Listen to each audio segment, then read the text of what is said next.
think we're going to go ahead and get started. I want to thank you all for coming today. It's I can't believe the summer's almost over. It's really incredible. We've had a great summer. We've had a great year. I am so excited to introduce Matthew because he's one of my favorite artists, and I love working with his work. When we opened the gallery here, we opened with a three-person show, and it was Matthew, Sontheimer, Liz Ward, and Helen Altman. They were all three artists that I hadn't worked with before, but I was that was 13 years ago.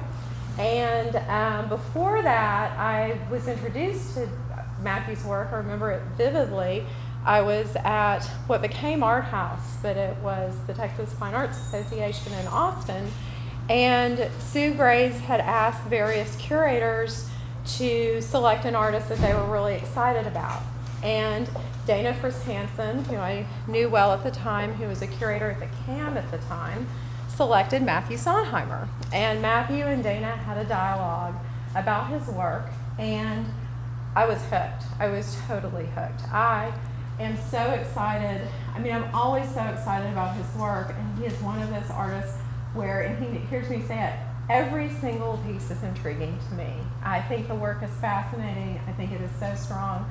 I think this body of work that he's done for this show is really exceptional. He just moved to Nebraska and is teaching at the University of Nebraska. And I don't know what's in the water in Nebraska, but this is a major output for Matthew Sontheimer. These are major works.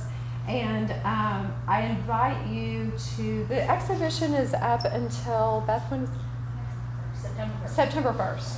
To come see the show again and really spend time with the work.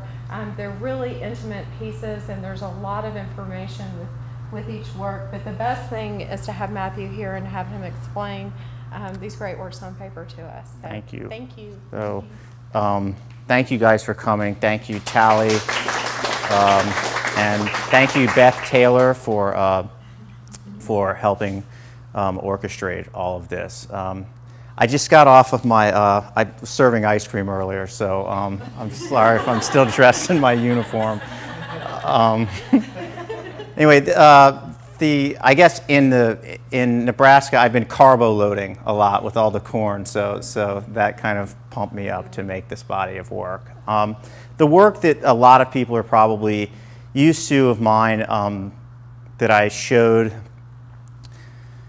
13 years ago, and probably about 9 years after that, was written in an alphabet that I developed based on my father's signature, and it was unreadable to everyone but me.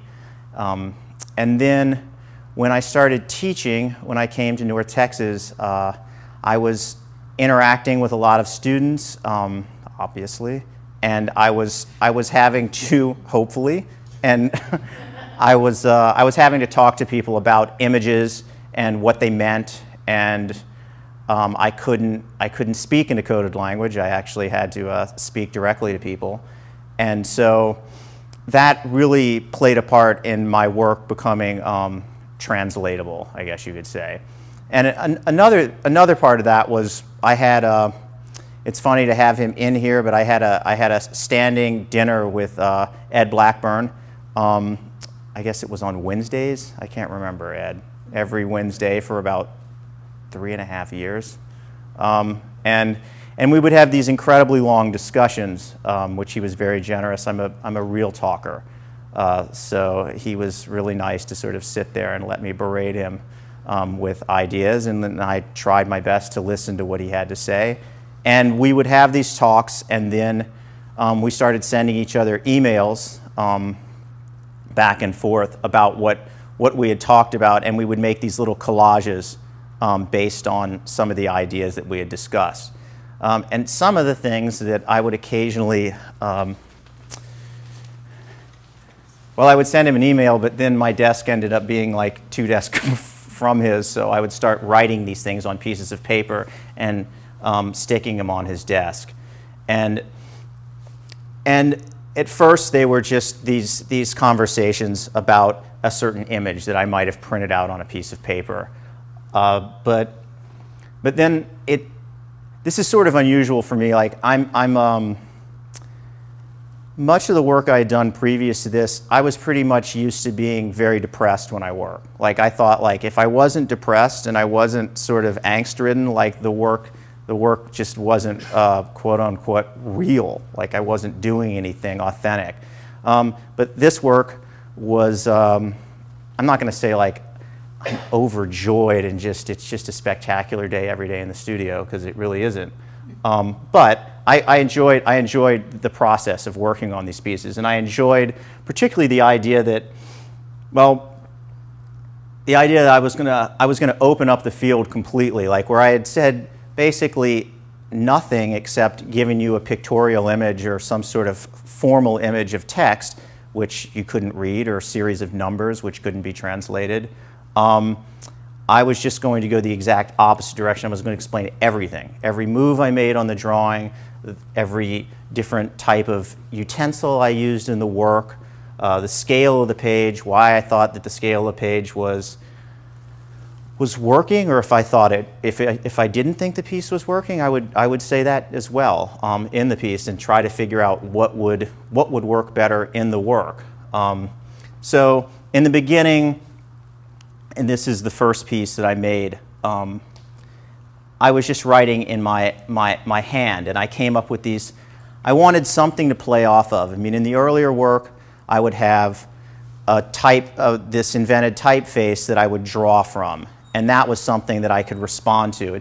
For me, it's always easier to have something to kind of, like if it's not like exactly like looking at a still life and drawing from the still life, but something that's sort of pushing against my hand, so to speak, when I'm working. So I made up these two characters that would be having a conversation.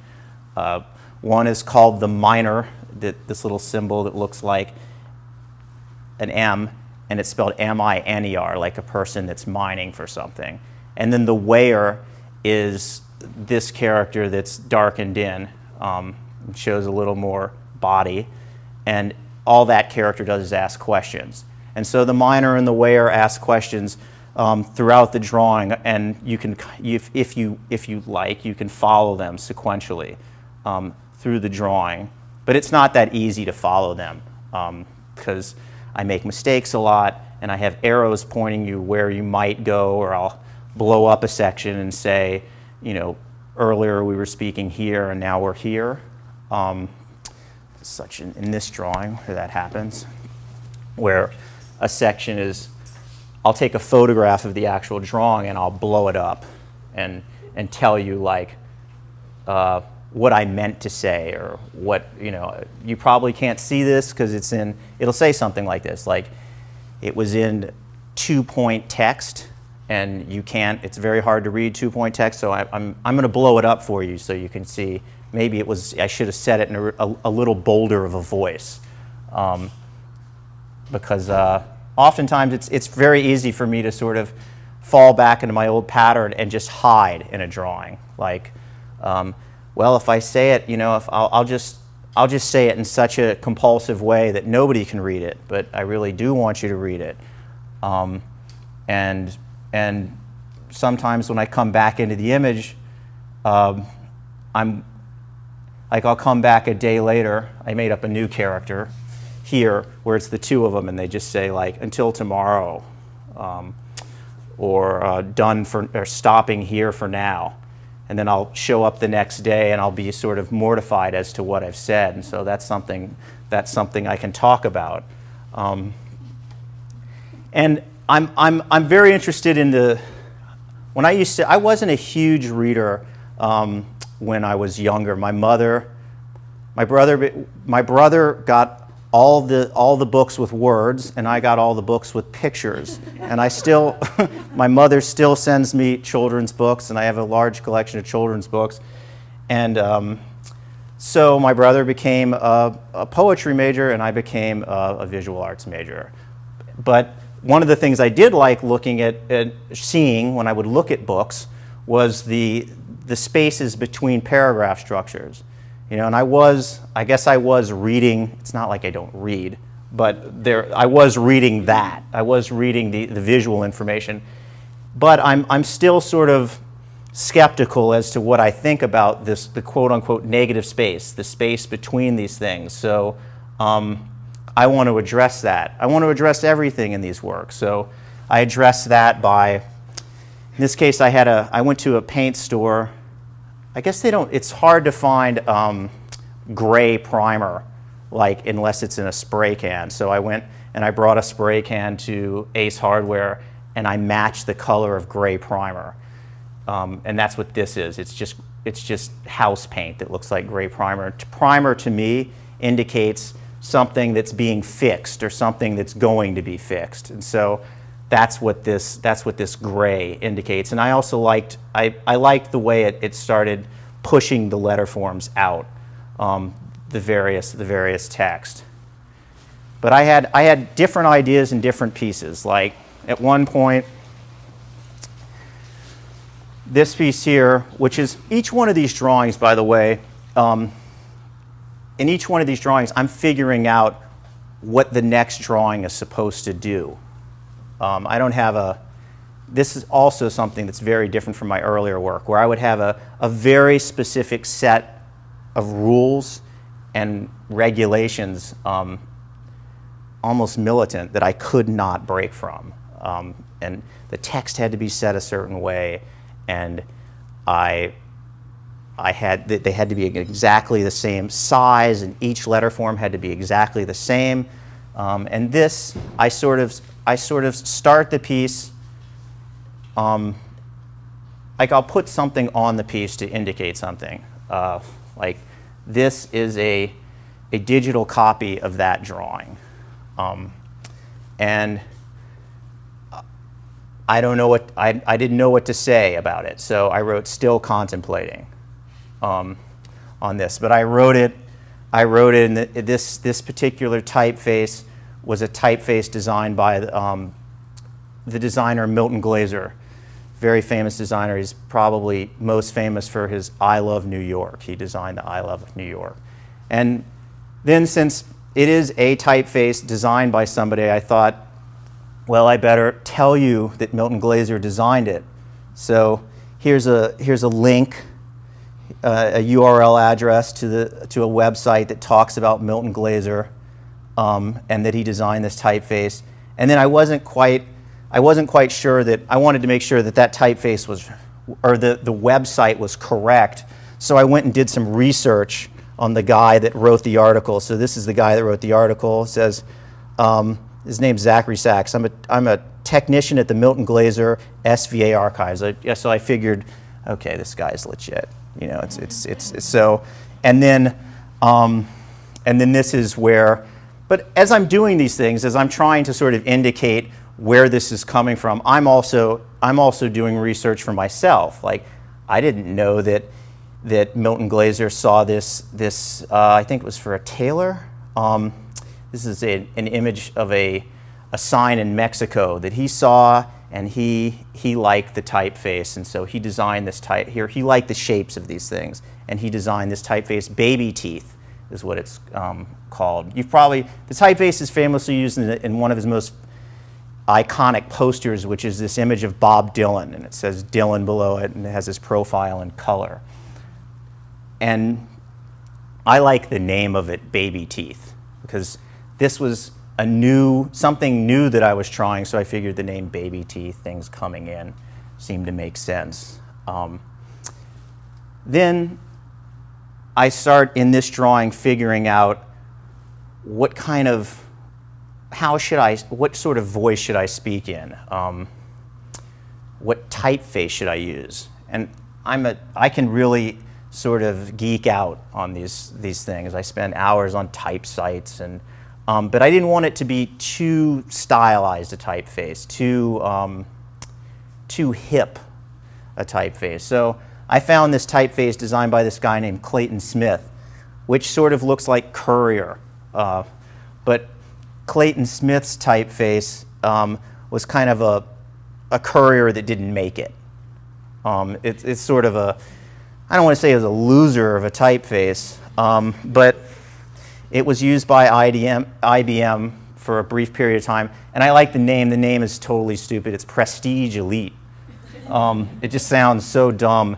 And I also like the fact that the F in Prestige Elite looks like the kind of F I would have made if I had written it in my own hand. Then I put these typewriters. They're actually not the typewriters that are used for Prestige Elite. A lot of people have asked me about this. There's this. While I'm doing this again, I'm researching like why is this the right typeface to use? Is a typewriter typeface going to be appropriate? Well, I'm looking at a book on book design and legibility, and this guy Derek Birdsall uses an Olivetti typewriter that has this really cool type. So I kind of stuck that on there. And then I figured, oh, this might be a good idea. The negative space, this is before I started using this gray primer paint. I'm like, the negative space, I'll just fill it with things that say space filler. So I have this like SF, SF, SF typed all around this. So it's like space filler. That'll be real funny and kind of interesting, but it looks okay in a large space, but when you're in a tight space, the space filler thing, it's just too much information. And then I'll think about that the next day. I'll get back into the drawing, like the word clever, and oh, I read something on the internet. The poet Robert Pinsky. I was listening to a talk of his, and he's like, whatever you want to, he's like, whatever you do, just don't try to be clever. It's just like, ugh, you know, it's like terrified. I'm like, you know, I'm not going to use that any longer. Like, I like Pinsky, and he seems to be a clever guy. But I got what was really exciting about these drawings for me was I started getting into things that I wanted to talk about besides what was going wrong in the drawing. It seems like the first couple of drawings I was working on, everything, my conversation, I would want to talk about something I had drawn on there and how that maybe could relate to something else that I was going to paste on the image, something pictorial, but I had a great deal of, I don't want to say if it's constipation or contemplation, but to get to a subject matter. So I'd start just sticking something on there. Something like this image. This is a picture of a sculpture by David Smith called Australia. And that's the first slide I saw in an art history class that someone's used the word negative space.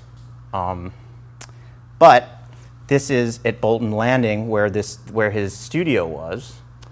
But I'd never seen, when you go on the MoMA website, you see that it's stuck on the base of this thing is a cement block.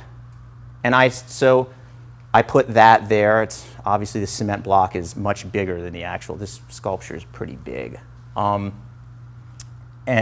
it was just something new to talk about, something that I had never sort of approached in my work. And the idea that, like, what happens, like, what would I have thought if I think I was 18 when I first saw this image. Like, what would I have thought back then if I had seen something that used a cinder block as a base? I probably would have thought, like, what's wrong with that guy? Like, where's the proper base? Where's the beautiful wooden base that the Brancusi's on? Or, you know, like, why doesn't it have a steel base? And now I thought, later I was like, well, his studio was made of cinder block. It's probably how it would have been sat, you know, in the studio. It makes sense. It's practical. It too has negative space in it. Like, all of these things sort of came to light, and then I could start talking about those things, and that was very refreshing. And I mean, I could even bring up something. I can't remember how I got to an image like this, but I wash my hands a lot, and it's just part of a compulsion that I have, and I guess next to my studio is the bathroom for the university, and they have paper towels. But I used to be terrified of those machines that you pull down. That's like the continual roll. But according to this website, they're the cleanest, the most sanitary. I mean, what are they going to tell you? Like, that they're just disgusting and it's just one roll that keeps recycling itself? But I thought it was really funny that on the website, they actually show you what they usually look like, you know, which is at a gas station and it says loser on it. And I just thought that was incredible that they, you know, it's like, and here's a restored one.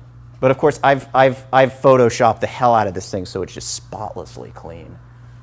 And then I was another part of my dialogue that plays a big part in my personal dialogues and dialogues with friends at restaurants or friends on the telephone is films. And when I was making this, I think this was when right after I moved to Nebraska.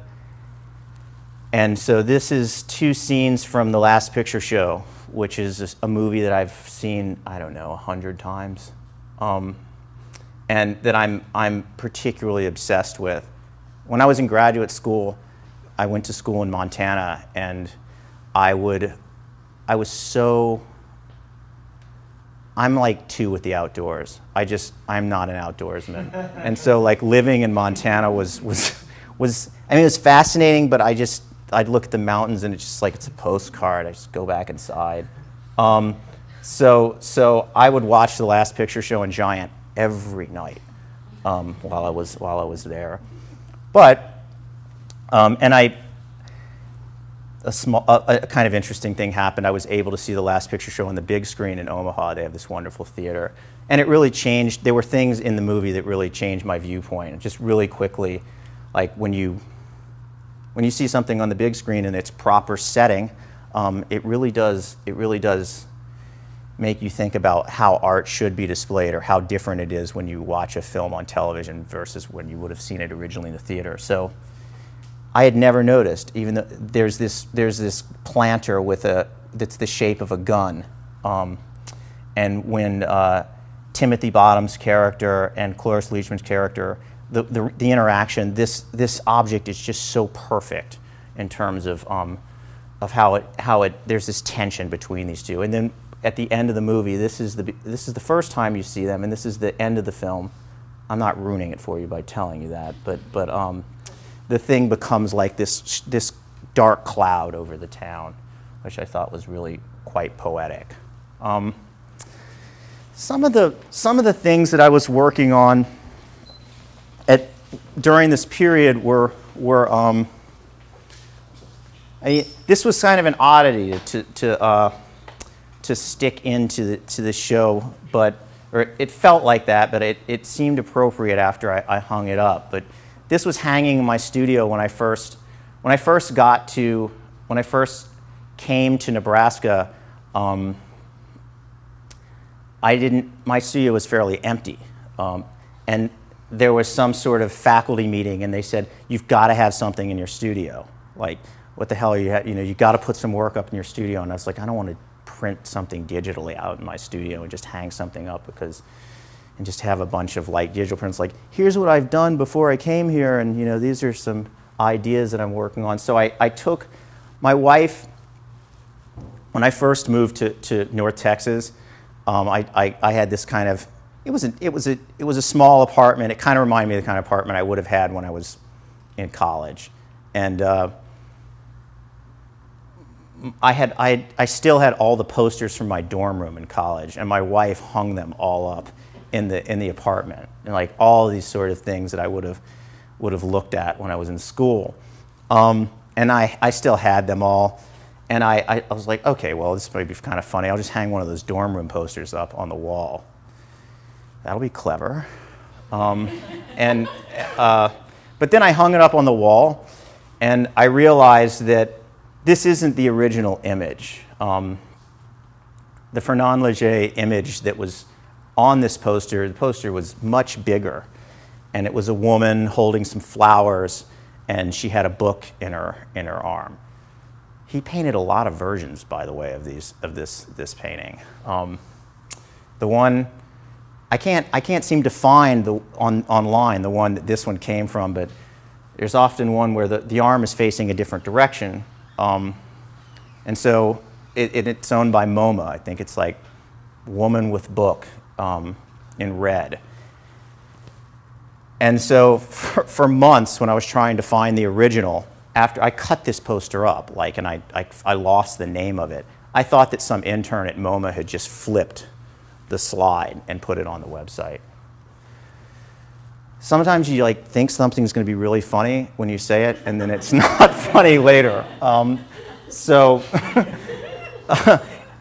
Anyway, this posted the idea of like taking apart an image and like reconstructing it. It seemed to also be the idea of acknowledging like looking at something new, looking at something fresh. You know, trying to find a way of to look at something that I felt like from my past that I should just accept, but I'm not going to accept this thing any longer, so I'm going to transform it into something that seems new to me, something I would want to look at. That seemed to be kind of a revelation. And then this, which again didn't start out as what it ended up being, ended up being kind of a piece about the way I was going to decide to compose my works. So if you read it, it says, "How concerned are you about your nails?" And it says, that's the wearer asking this question. He's like, "I bite them occasionally, but it has less to do with a rough manicure and more to do with the way you step down from the edge of the page." So if you look, I made a mistake here, so I kind of moved him. And it's like, so is it about changing the point or the presentation?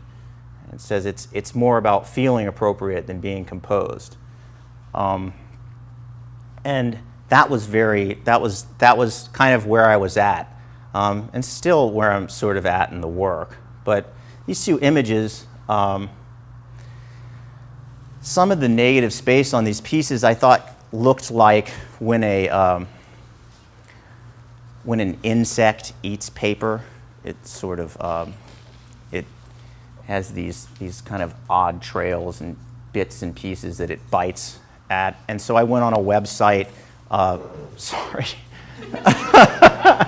I went on a website, the University of Virginia has a pretty amazing book to, I think it's called a library. It's called a library. And there was a video on book restoration. And when I was looking at the video, this woman is talking about restoring this piece of paper from either the early 20th century or like late 1800s, and what shocked me was her nails. I guess I'm so used to seeing, like, if you see a hand in a movie or well, depends on the type of movie, but a hand on television, and the person is like pointing at something. The hand is usually pretty clean. If it's presenting something to you, like in an advertisement, like a hand model, like this woman would be a horrible hand model. But their hands are kind of like pretty raw. But then I thought, well, I mean, she's working. Like, these are what working hands look like. Like, her hands are dealing in acid all the time, and she's probably cut them 1,000,000 times with an X-Acto blade trying to cut this tape up. So I have a very large postcard collection. This is a postcard, this is a detail of an image from, it's supposed to be it's one of these fold-out postcards for the city of Akron, Ohio. And one of the things in Akron is the B.F. Goodrich plant. And this is just a detail of somebody showing you how good the rubber in a B.F. Goodrich tire is. And I looked at these fingernails and was like, those hands have never been inside the B.F. Goodrich plant. You know, like, no way. I mean, they're perfect. You know, so I called this working model because of the two images, and because it was sort of a working model for me to transition to the later work.